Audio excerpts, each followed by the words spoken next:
final instructions as well from Ian Rush, John Aldridge and John Barnes. Torres has his goal, and he will bow out of Anfield in his first appearance for the Liverpool Legends with a goal at the Kop end. It's how he would have imagined it would have happened at breakfast this morning. Well, as many of you Liverpool fans know, and probably football fans as well, there was a charity match at Anfield a few days ago where Liverpool Legends took on the Ajax Legends. We had the return of Ryan Babel playing for both Liverpool and Ajax. Jari Litmanen came back as well. We had Dirk Kuyt making a return. Stevie G, of course, playing a whole 90 minutes. We saw Daniel Agger, Skirtle. We saw Dudek back in goal. It was a nice throwback to the days of yesteryear, from when I remember Liverpool, from when I really can remember as far back as, with some sort of in-depth memory of the squad. Of course, I watched many years ago, of course, discovering Michael Owen as a kid, and then through the 2000s, and then the late 2000s is when it really started picking up. And it was just nice to see Torres come out again in the Liverpool red, playing for Liverpool at Anfield, first time playing as a Liverpool player in any capacity since he left for Chelsea in 2012. Now, we all remember how that sort of went down, but if you don't remember, here's a bit of a refresher, a little clip from his documentary, which is on Amazon Prime, and I hope I don't get struck for this. It's still hard to understand why he's left now. There would have been reasons, he would have been frustrated, maybe he just wanted a change. But the brutal reality for the Liverpool fans is he's not one of their own. He's not Steven Gerrard. You're a king, but you could become a true legend. It's like turning your back on your family. Now, from what I remember from that nearly 2008-2009 season, that was when we came close to winning the Premier League for the first time since, who knows how long it was at that time, 80-something, whatever it was. And we had ripped apart Real Madrid in the Champions League, 5-0 on aggregate, Benayoun scoring at the Bernabeu and then decimating them at Anfield. I mean, that was a magical night, that was. 5-0 aggregate, Real Madrid. Damn. Good times. Torres being at the centerpiece. Had Alonso, you had Babel, you had Mascherano, you had Hupia, you had... who was that right back at the time? Arbeloa, before he went to Real Madrid. You had Pepe Reina in goals. You had... was that left back? Damn, I can't remember. Who was our left back? Was it? We had Riera. I remember Albert Riera was on that left wing. Midfield of Gerrard, Mascherano, Benayoun would float around as well. In the top there, Torres at the point. We had players. I think Aurelio was there as well. So, we had a decent team. We had decent players, and it was just not meant to be. And Torres was my favorite player at the time. It was Gerrard and Torres. And the first main kit I ever bought was that Carlsberg jersey, with the white V that we know from that 5-0 drubbing of Real Madrid. And I had Gerrard's name and Torres' name on the back. Now, when Torres had left, a lot of people started burning their jerseys and getting rid. And I didn't burn mine. I kept mine and took it overseas and left it to my cousins or relatives over there in 2011 when I went. But I kept my Gerrard jersey until the thing fell to bits. But just the whole reason seeing Torres leave and all that sort of shit was like wild to me. Like, I've never seen people get so mad at a player leaving, burning their jerseys, their posters, their images, wishing hateful shit on a player. And this is coming to a point. Trust me, this is coming to a point later on in the video. But I just never seen it before, and I never understood why people would go to those extremes. I understand fans were angry. I definitely understand that. I mean, I was angry. I was hurt. I mean, I couldn't believe that he had left. And we got Suarez in, Andy Carroll. That one still... don't know what happened there. Damien Comolli, you muppet. But there were some internal issues at the club at the time, obviously with the ownership, and then Roy Hodgson coming in, and it's just a complete clusterfuck at Liverpool at the time. Hay personas que están de paso en el proceso de venta del club a las que no les importa absolutamente nada el Liverpool, ni ninguno de los jugadores personalmente, que el club está destruido internamente y eso necesita muchos años para recuperarse. Yo no tengo ese tiempo. Fernando Torres leaving, for some on Merseyside, for Liverpool fans, it did feel like a betrayal. Particularly going to Chelsea, particularly with everything that Chelsea represented, new money, Russian money. So it must have felt like a double snub to them. Huge loser, traitor. We've plan on lighting this bitch on fire. See how this works. All right. Liverpool's number 9 is gone. Bye-bye, Torres. You'll never walk alone. What's out, Torres? Yeah, it's fucking poison, man. Now, a lot of Liverpool fans out there still resent Torres for leaving. Why'd you leave us? How dare you leave us? You know, you'll never walk alone. It said Torres, Torres in reference to the Torres song, or the Torrens bounce as they called it.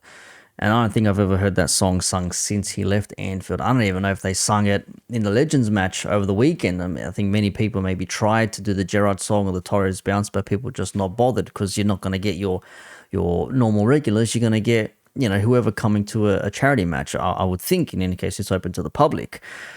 But in saying that, still, everyone knows sort of like why Torres left Liverpool. He went to go win titles, win trophies. That's the only reason why. Another reason why Gerrard was tempted to leave Liverpool at the time, to win trophies, go to Chelsea. Mourinho wanted him. Real Madrid, they wanted him. He could have gone easily and fit into the team and won a shit ton of trophies, but Gerrard chose to stay, as we heard in a little bit there, because, you know, Torres isn't a homegrown player. It's the equivalent now, for example, like Trent. If Trent was to leave to go to Real Madrid, for example, people look at him and say, okay, well, you've won everything to win that there is to win at Liverpool, fair enough, but wouldn't you want to stay and cement a legacy, become club captain for an extended period of time, lead us to further trophies, lead us to more Premier League titles, you know, if all goes well, more Champions Leagues, more FA Cups, more League Cups, whatever it is.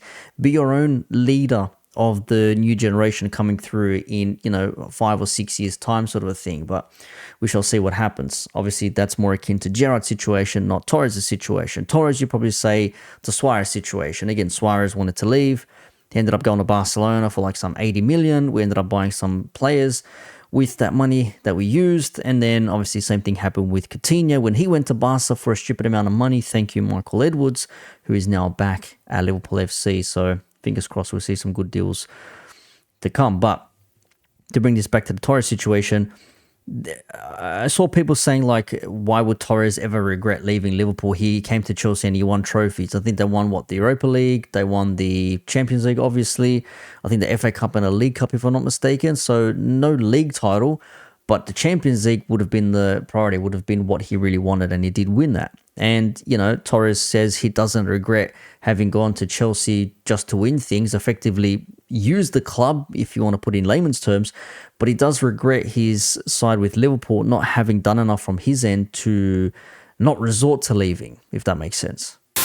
Yo me echaré siempre en cara no haber intentado impedir que el equipo se desmontara, exigir que ficharan jugadores, pero no me arrepiento de haberme ido, porque no se cumplieron las promesas ni las expectativas que el club me había ofrecido.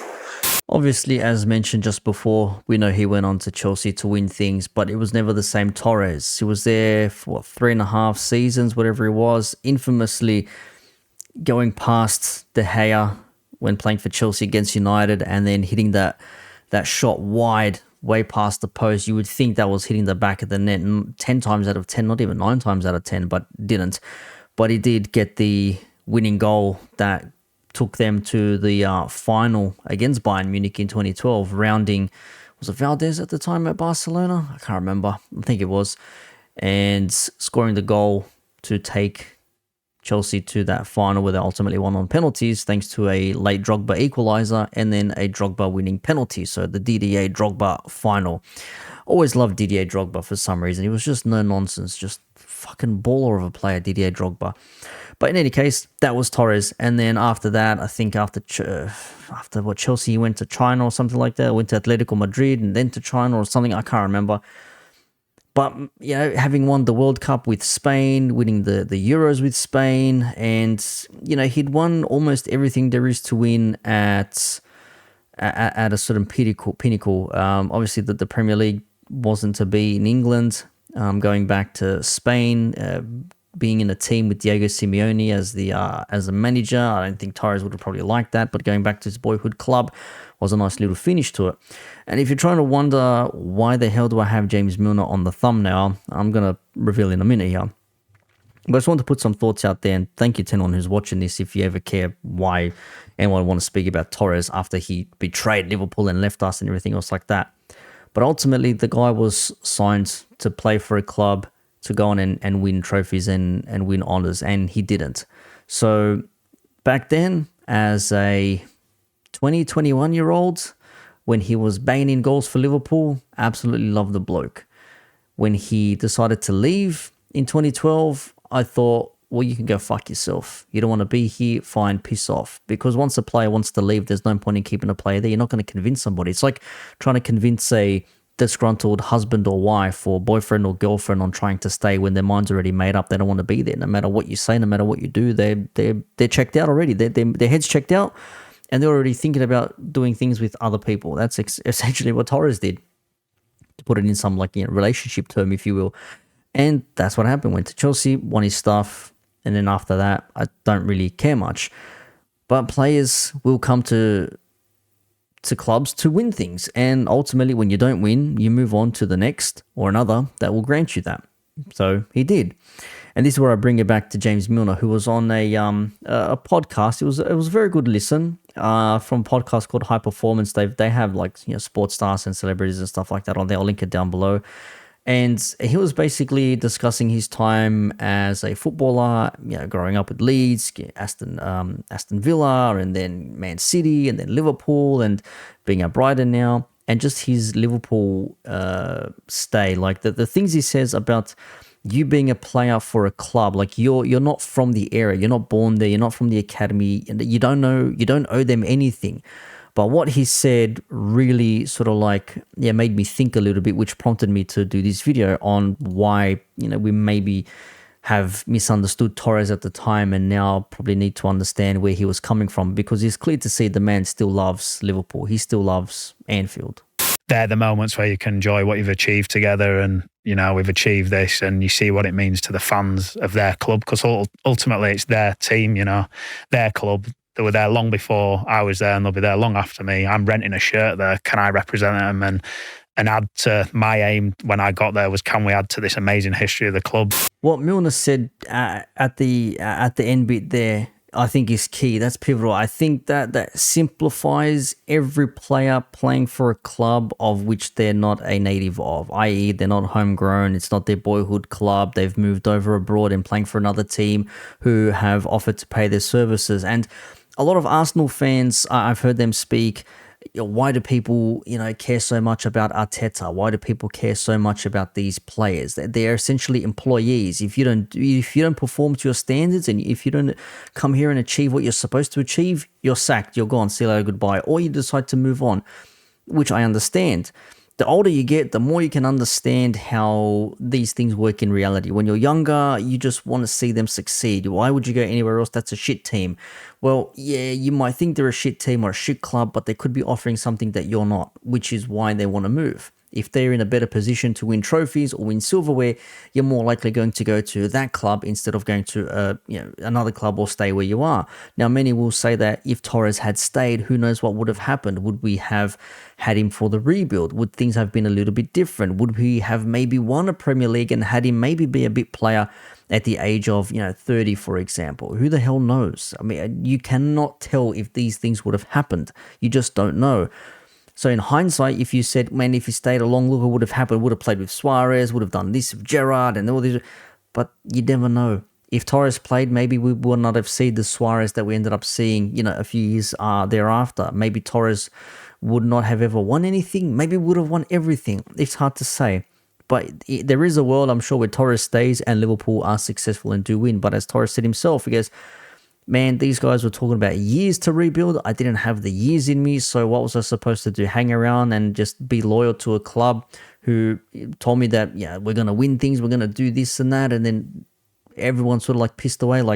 Manager got sacked and new manager come in, he had no idea what was doing, and the the owners want to sell the club and don't care about Liverpool or the people. They're just there to make money, and all these players are being sold and all this sort of shit. You would not want to stay there either. So I get that, which is why we go back to James Milner, who says essentially you're renting a shirt. When you play for a club, you're essentially renting a number. That number you are renting for however many years you are at the club. So I think that's the one way you can look at it. The way Torres had left us, I think, yes, you can say in hindsight it was bitter. People were angry. We were disappointed because how could you leave us? You know, we brought you here so you can help us reach the pinnacle again, and now you're just abandoning ship when everybody's down. And Gerrard stayed on, and ultimately he never won the big trophy. Obviously, we all know what happened in 13-14. Moved on overseas. Rodgers didn't have any use for him, and it is what it is at the end of the day. So, yeah, maybe we were a little bit too harsh with Torres at the time, but I think the man still loves Liverpool FC much more than he loves Chelsea, even though he won things with Chelsea. I don't know if you'll ever see him play a charity match as a Chelsea legend, but we shall see what happens. But it's clear. Torres and Liverpool was not as simple as people made it out to be. A lot of internal factors back in the day would have premeditated his departure, especially when he was seen as not wanted or not wanting to be supported.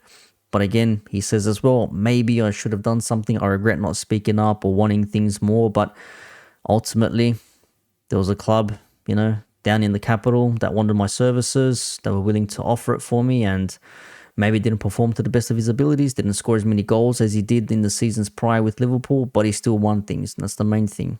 That's the main thing. So I'll leave this long-winded video there, and I'll play you Torres's comical yet nostalgic goal that he scored against the Ajax Legends just the other day for Liverpool Legends, and I'll leave it there. Thanks. Torres is raging. The run of Gonzalez. He's still there, Gonzalez. Torres is still there as well.